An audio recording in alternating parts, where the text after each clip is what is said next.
Gadget UK here again. Bit of a holy grail pickup for me, this, I think. Something I've wanted for a long while, and they're becoming more expensive and more rare by the day. Can you tell what it is from the size? If I just zoom out a bit here, compare it to Core Graphics, Mucky Core Graphics 2 there. That'll be an upcoming video at some point. Well, it's hard to believe. I got rid of the black stuff, then we've got some clear bubble wrap, and then a box with probably a little bit more bubble wrap. And yet more bubble wrap. I hope this is okay, because that box was super tight and this is a really thin layer of bubble wrap here. I hope this is in good condition. The other thing is, you never know when you look at photos on eBay as to the actual condition, because these look like they've been taken deliberately with a low resolution, sorry, camera's going all over, low resolution camera. And that's a technique some people use to mask marks and scratches and imperfections. You can see what it is already, actually. It did look in good condition on the eBay ad, but you just never know. Yeah, actually, that's super good condition. You can see this funny textured surface here. This is from the moisture of the bubble wrap, but that looks super clean. It's not a mark on that window there. That's absolutely amazing. Now, you do get sometimes bits of paint, can you see, chipped off there. But it's super easy to touch that up. All you've got to do is get some black acrylic paint, some white acrylic paint, mix it up until you get exactly the right colour, and then just really, really gently touch up those tiny little marks there with the finest brush you can find. But that is in super excellent condition. I'm amazed. I didn't think it would look that good. Now, it might be a different story when we get inside. Yeah, that's nice. It's got composite out, so I don't need to worry about cable for the moment. So obviously these don't output RGB. We've got the power, well, you can mod them for RGB. Retro Game Mods actually did a video on that. Yeah, 4-pin DIN. I've ordered one of those in advance. I don't have a power supply. I do have the ATX power supply you saw in a previous video there that I just fixed, mainly for the purpose of testing some jammer boards and stuff, but it should, in theory, be able to power this. Is that S-Video? It's got an S there, I suspect that is. So I've got an S-Video cable as well, so that's good to know. Joystick ports on the side there, auxiliary, presumably you can plug a keyboard or a mouse into, well, the mouse or the mouse is going to go to one of those joystick ports, isn't it? But I'm guessing you could perhaps plug a keyboard or something into that aux port there. Now this is sold as, you know, faulty, not reading discs. That's to be said. How'd you get the drawer on? I'll just lift it. Yeah, so it may need new laser. I'm guessing it's going to need recapping. I just hope it works. I think what I'll do now is just wire up a power supply. So I've got one of these DINs here. Let's just make sure I've ordered the right ones. You can see the profile there. It looks like it's about right, actually. Yeah, that fits nicely. So I can just wire this up to the ATX power supply. Connects up a composite left-right audio. We'll connect it to the TV and just see what's happening. So just looking up the pinouts here, it looks like we need plus 12 there on that top left pin, plus 5 on the top right pin, and ground down here. So I mean, I'll confirm with the multimeter the ground. I may also just confirm with a plus 5 via connectivity to here, because I'm guessing we might have a plus 5 here. I'm not sure, maybe not, but that's a useful thing to check, just to make sure, because what I don't want to do is accidentally, you know, even risk putting 12 volts into the 5 volt line, and if there's a 5 volt pin there, in theory we should have a short between the two. So yeah, it's always a good idea to be just a little bit paranoid, and don't just trust images you find. I'm sure it will be right, and it is right, you know, that's ground. So this bottom pin here is ground. It's just, is that 12 volts and is that 5 volts? Let's just make sure we're not got any shorts here. We shouldn't have. No. So what I'll do now is just test from that pin there. Let's just turn it on its side. I'll just have to lift the camcorder up a bit here. Yeah, there we go. And it should be the same on that one. So I'll just confirm on the joystick pin out to make sure that that second to bottom pin there is 5 volts. But that would be a good indication, you know, that confirmation that that top right pin there is 5 volts and not 12. So I'm not too worried about that one. That's going to be 12 probably. So this ATX power supply that you saw me fix in the previous video, this will be just the ticket for this, just to get it up and running. I will get a proper power supply, but they're about 50 quid-ish, you know. It's not, I haven't really got the money just now, because I'm going to need to buy laser for this, probably, and some caps and things, so it's a lot of expense all at once. And it did set me back around the £100 mark, this, which is an awful lot for a faulty system, but then again, it's in such pristine condition, actually. I don't regret spending that amount on it. You know, a few months ago these were sort of 40, 50, 60 quid for faulty CD32s. So what I'm going to do is just cut one of these off. I could just get a female one of these, you know. But the thing is, like I say, this is only going to be used for powering jammer boards and things. And how many of these Molex connectors do I really need on here? Well, not a lot, and I've got a few of these spare, so I could just leave one permanently wired on here, as mark it up with a label or something to say it's for a CD32. It's always useful if I get any more CD32s to work on in future. So just for the moment I've left it back exposed there, and I will redo this. I need to anyway because I forgot to put this on, so it's I didn't deliberately do this, I forgot to put that bit on, but I'm just eager to test it. But what I will do is rejoin this back up, and I'm going to use some heat shrink because I don't want to risk these sliding around inside there exposed, and adding some heat shrink over there on each of those connections is just a good way of protecting against that, really. So now I've done that, we'll switch this power supply on. I'm just going to measure the voltages, just make sure I've got the right voltages there. It should be plus 12, plus 5 I think, from memory. I think the red was plus 5. But it's been ages since I looked at this ATX power supply here. I can never quite remember. One of the grounds like this folded over is not needed. We don't need both those grounds. Now the joys of ATX power supplies, I'd forgotten you need to bridge a couple of pins, so I've had to put the jammer adapter in there just for a moment to bridge the two pins. I can always just work out what that is later and stick a switch on it or something. I've just forgotten all about it. But that's the only way you can get the thing to power on, so that power supply is on now. I'll just put the meter in shot there. I'll see if I can show you the connect here. I'll just measure that one, 12 volts, and the other pin, 5 volts, so we're good to go. So we're all connected up now. I've got my power connector, I've got my composite left-right audio. I'll point you the screen. So, moment of truth, is it going to work or not? Or is the seller telling porkies?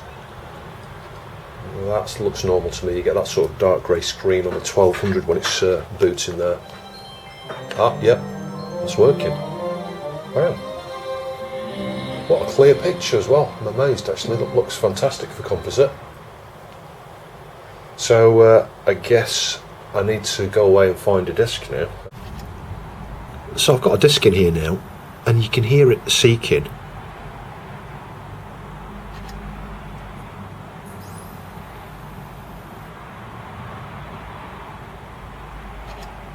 And you can see the drive access light.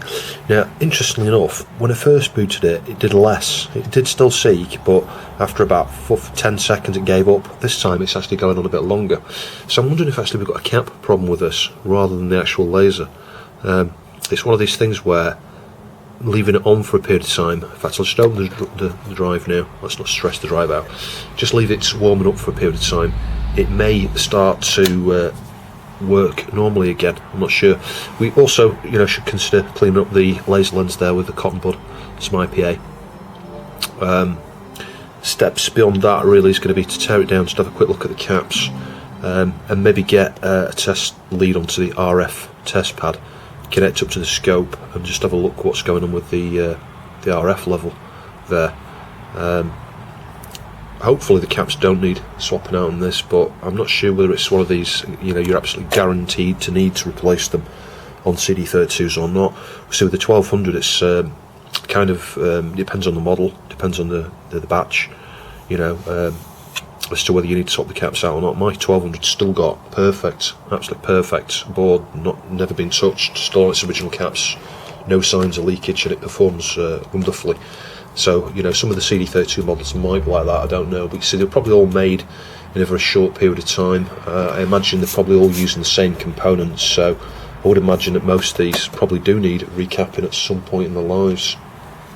So let's try the obvious stuff first. Let's just try cleaning the laser lens here. Cotton bud with some IPA is near to 99.9% as you can get. as near to 100% as you can get. Just gently clean that. We don't want to stress the focus and tracking colours out too much by wobbling that too much. That should do, I think. And we'll just give that another try. I'm trying these Tao Yuden discs again here. That might not be the optimal media for this, so I've got some other ones I can try in a minute. Let's just see if that makes any difference.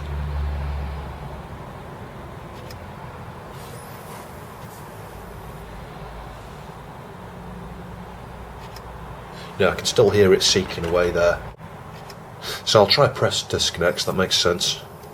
Yeah, so I've just put an audio CD in there, and you can see it's spinning, and then it slows down, and then it starts to speed up again. And it just repeats the same cycle. One thing I will give the CD32 here is it's pretty persistent. The drive is pretty persistent, and it will continuously attempt to read that disc. A lot of systems, in fact all of the systems I've seen, after it tries 4 or 5 times, it then gives up. You know, this drive just keeps going forever. So let's get the lid off and have a look inside. So it's certainly going to be the screws that are visible around the outer edges here. Not sure if there's going to be one anywhere around here, I don't know. I don't think so. We'll just go with the outer ones and let's just see whether that's sufficient. Manufactured August 1993. Made in the Philippines. Make sure you remove the screw for that expansion port cover as well. You can see the expansion port there, and the lid should just come off now. These are basically an Amiga 1200. Well, you know, obviously a different board design and stuff. So you can see a flex ribbon here. Let me just carefully show you this. You see the flex ribbon there for the CD drive. So I'm going to need to be careful about how I separate this now, so that I don't. I think it could just probably pull out of there. I'm not sure. But it might be one of those ones where you're going to lift the little plastic housing there on the flat flex. So, yeah, patience is going to be key. It could pull out from the side of the drive there. You can see the blue part. It looks like it could just pull out of that bit. So I'll be careful, and I'll just report back in a minute when I've worked it out. So the best way to do this is, when you get the lid off, when it's unscrewed, just slide it over very slowly, very carefully, to about there, like that. That way you're not stressing the ribbon out, but you can now see we can get access to the plastic housing there of that, and very carefully lift it on both sides. And that side can be quite hard to get access to down there because of the shielding. But you just need to put something under there just to unhook, just to lift it up. That needs to come up on both sides, and then the ribbon should come out. So I'll show you the technique I used there. Was to use this probe here just to lift this side, and then this side here is really fiddly. You've got to try and just put it under there, lift it up a little bit, or in here, and try and hook the thing under just to pull it up, and then the ribbon just slides out. And then as you lift it forward, this will be connected here, so you just need to just carefully just pull that out there, and that's the drive separated now. So, because this is the bit I want to look at. And in fact, while we're here, we'll have a quick look at the board as well. Can you see that screw there? It's not even screwed in. It's like hardly in there. It's maybe not even the right screw. I don't know. That's very mysterious. Maybe someone's been in this. I don't know. If you look at the metal things here, maybe not. Maybe someone's just swapped the board out at some point. You know, that whole encapsulated within the shielding there. I don't know. I don't like the way these are bent right over like that. But we'll just twist these over, and then we can slide the shielding off. Just have a look at the board. So there were 3 screws. There was a screw here, a screw here, and the one there. You can see the shielding's a bit dirty there, so I'll need to clean that up. There's a few bits of corrosion there. Just treat that with a wire brush and some WD-40 and stuff. Perhaps clean the whole shielding with IPA. But the caps look okay there. I'll put you on macro, and we'll just have a bit of a scan round.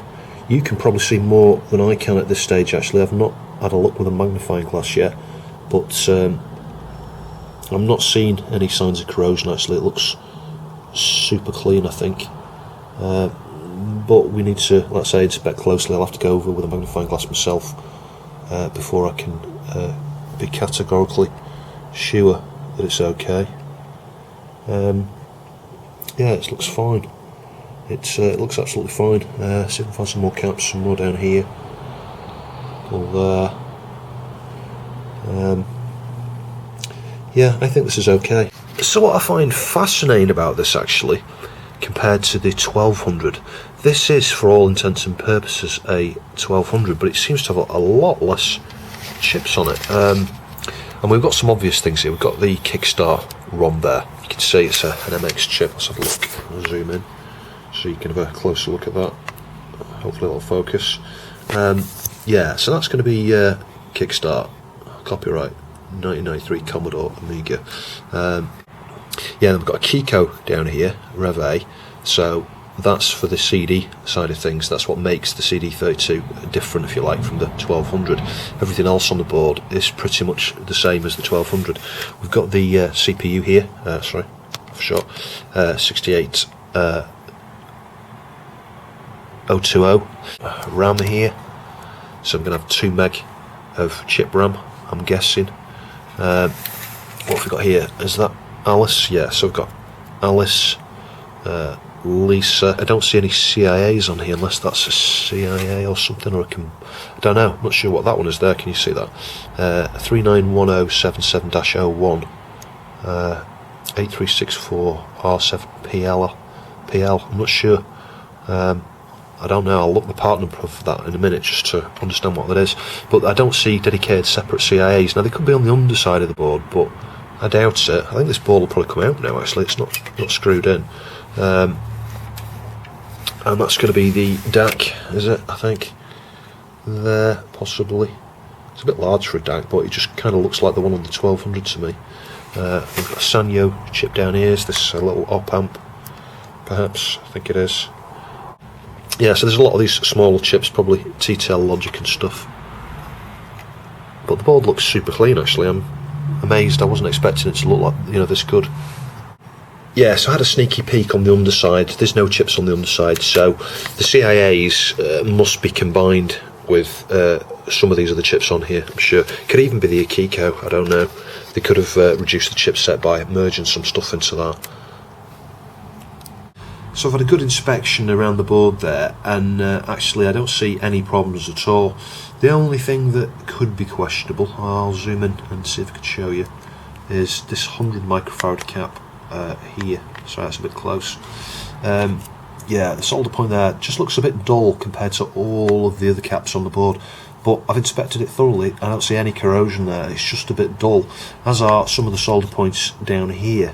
But I'm attributing this to them being near the edge of the connectors here, where perhaps moisture's come in. Because I don't see, you know, if you don't see any discoloration, if you look, it's just if you look how shiny that one is there, that one's not so much. So maybe this one's leaked a bit. I don't know, but there's, you know, you can tell there. There's nothing being affected nearby, no colour changes, other than it just looks a bit dull on that side there. All of the other caps look fine, and the rest of the board looks fine. The expansion connector just needs a bit of a clean there. It looks like someone's had a mucky, greasy fingerprint or something on there that's had time to settle, so clean that off. But in general, I don't think there's anything I need to do to that motherboard actually. I'll just point something out that I find a bit disturbing actually about the design of this.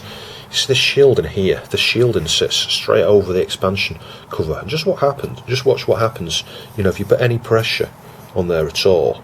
You can see it's like super close to the expansion connector there.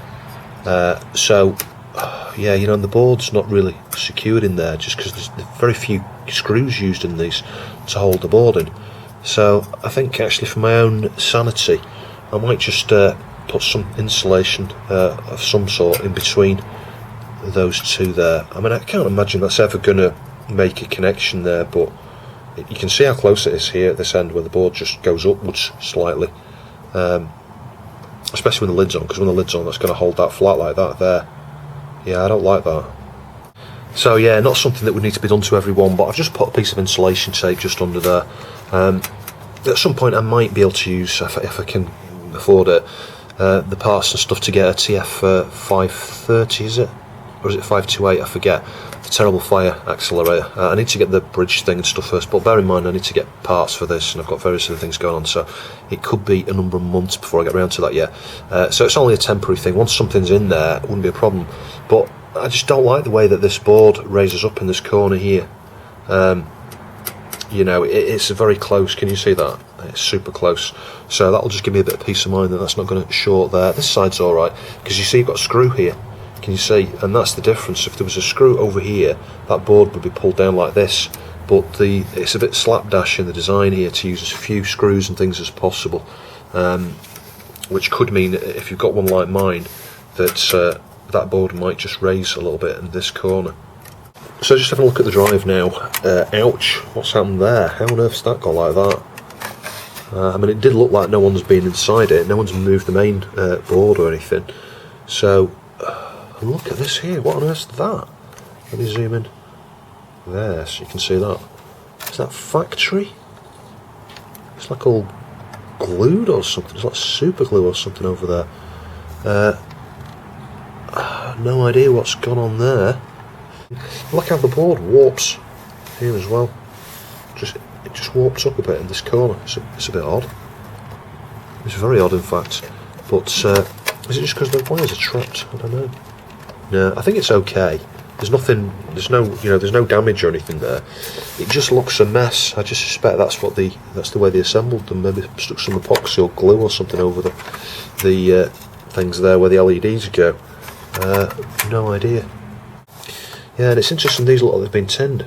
These traces here have been tinned. Maybe it had a fault at some point, someone's touched it up, I don't know, it's bizarre. But the nice thing is, like I said, the laser's dead exposed here, it's dead easy to just adjust that pot there. It's a KSS210A. I'm just going to check my spares, I might have a KSS210A actually. And all I'm going to do is just use this permanent marker with a finest tip on it, and just draw a little line across there, just so that when I adjust this in a minute, it's super easy to tell which way to turn it back. In theory, I should be writing the measurements down. I should also find the RF test pad. At this stage, I just want to see if we can get any life out of that laser whilst I order another laser, because I will be swapping it out, because it won't last. When it stops reading a disc, you can just about see the part number down there actually. When it gets to the point where it stops being able to read a disc, adjusting it, yeah, you might bring some life back into it, but it's going to last weeks, maybe months if you're super lucky. More likely days, I would think, if you're using it intensively. That laser diode is on its last legs. Assuming that's what the fault is. Could be something else, I hope not. We could have a problem, on this board inside here. At this stage I'm not going to take that apart. It looks like you've got to clip it apart. I don't see any screws holding it in or anything. You'd probably need to remove the drives. It's probably a part of that assembly there actually. So we will go in there at some point to swap the laser out, but like I say, first of all I'm going to try and adjust that. So I'm not sure which way to increase or decrease it. We'll turn it a tiny bit. I need to get the jeweler's screwdriver, that one's not going to fit.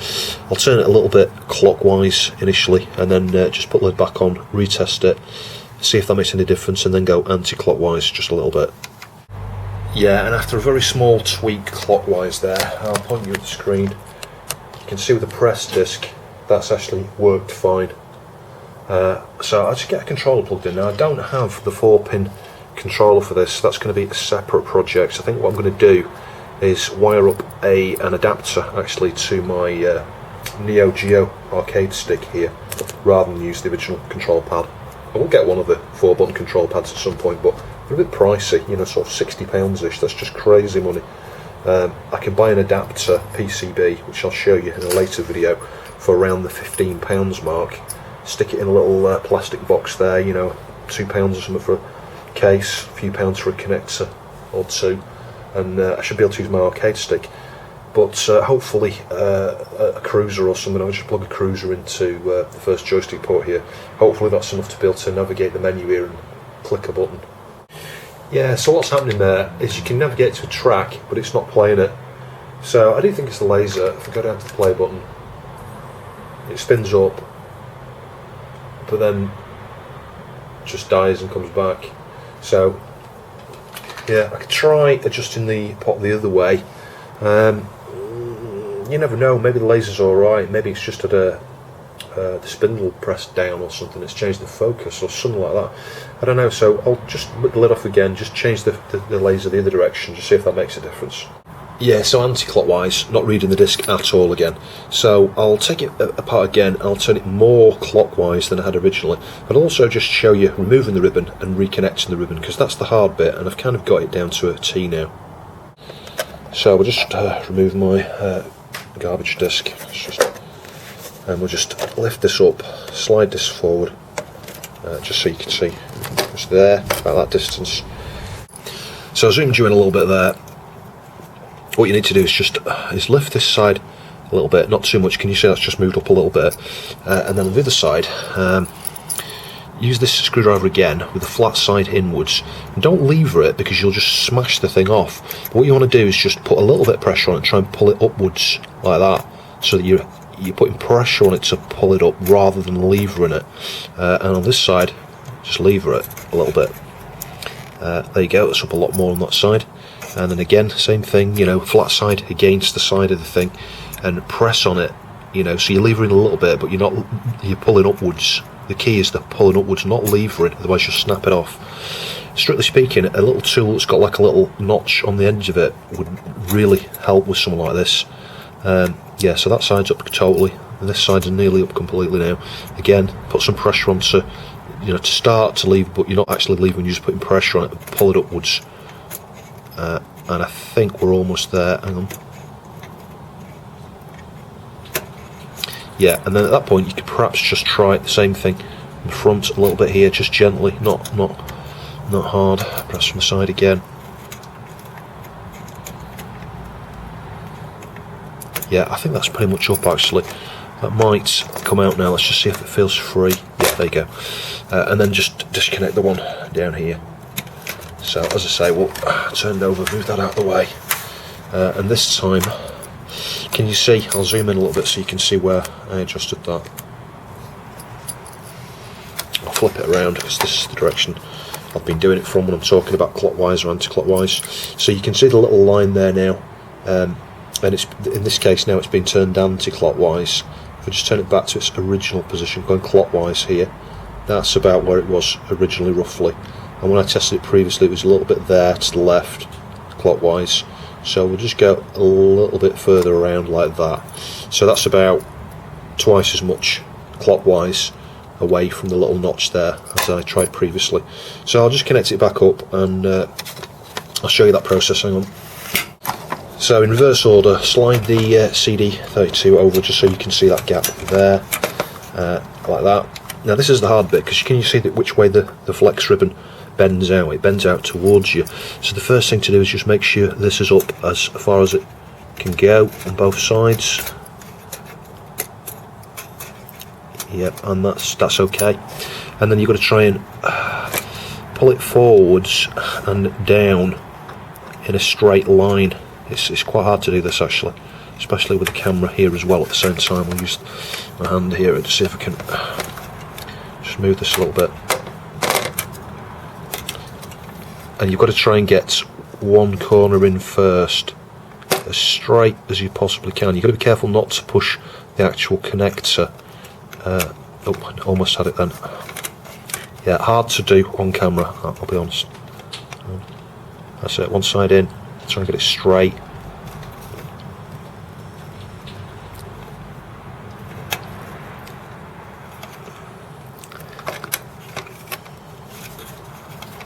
See, that side of the connector's gone down, but you can see that from the side, and that's the problem. If you try and push when it's in that position, you'll damage the flex ribbon. There you go, that's it. Just make sure it's straight like it is there, and then just gently push it in. You can see that's gone in, down as far as it'll go. And then carefully move that back a little bit, the lid, and then just carefully on either side, just push down the connector a little bit at a time on either side. Like that, just until you get it back down again. There we go, pushing the centre as well just to make sure. So no damage to it, and then carefully put this little JST connector or whatever it is back in here, and then just slide it forward over there. That's it, done. Sweet, excellent. But it stopped again there, so it's not reliable, but it did actually start working there. I might just tweak that a tiny bit more, and it might just give me some life to be able to test a game out and stuff on it. So just tested again there after adjusting the laser a little bit more clockwise, and it's working. Sweet.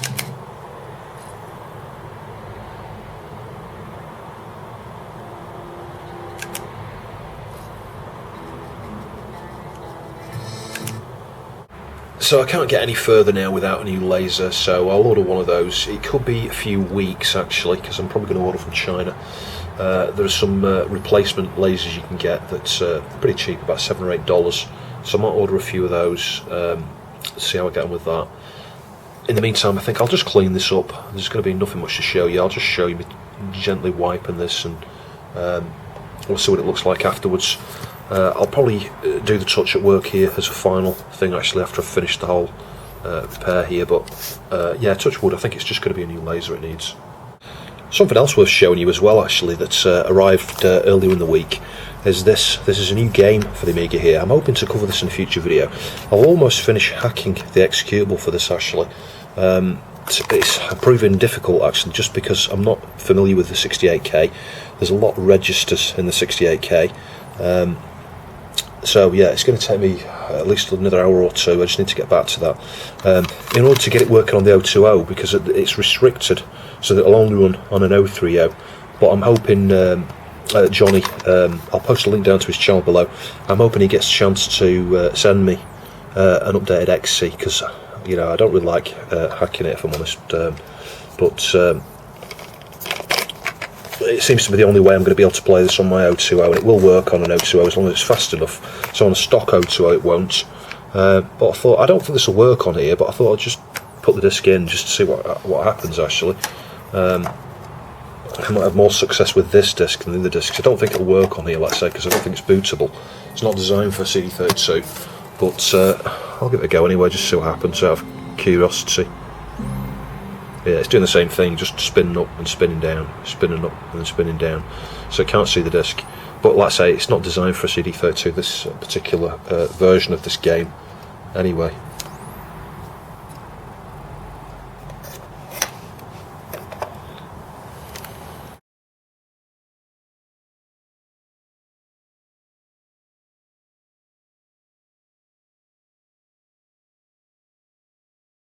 So just cleaning around the case here, you can see the dirt that's just come off from just doing that bit there actually in the front. So we'll just get some more soapy water there. I'm just using some gentle tissue here. So the obvious thing you can do with this is obviously clean this in the sink, but it doesn't need it really. So you can see I just put a bit of soap and water there.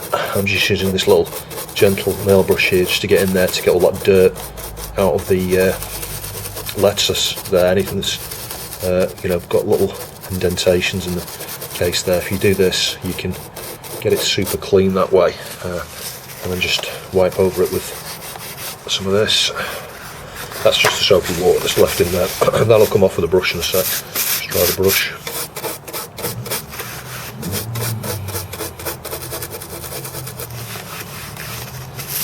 You can see that's coming up pretty clean now, almost there.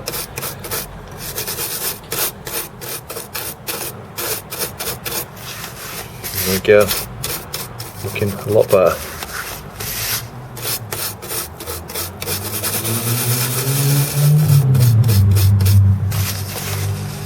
Excellent. And the same thing down here. You don't need to spray it, you know, just make sure the brush is a bit damp, and then just go around different directions around these here. And any of these little lines and patterns and things that are moulded into the plastic, you get all the dirt out of there, and that's come up super clean. Excellent. So yeah, as you can see, that's looking pretty much good as new actually. Like I say, I will just touch these up, but I'll do that later. Yeah, so I've cleaned all the plastic around here actually, inside, even inside the bay here, you know, for the disc and stuff.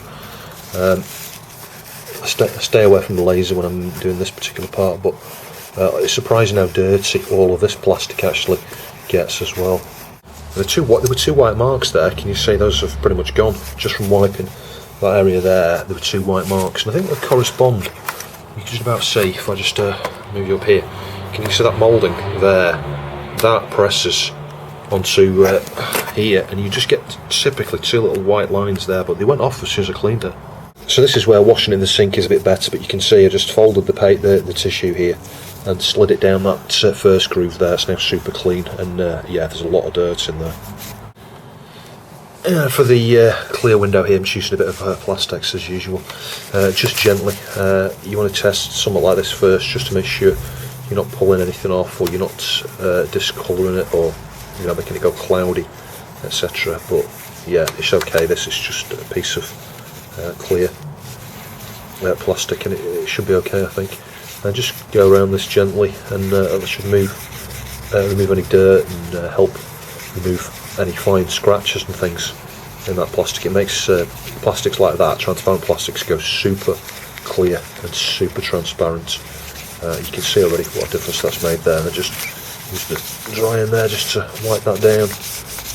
Yeah, it's come up super good there.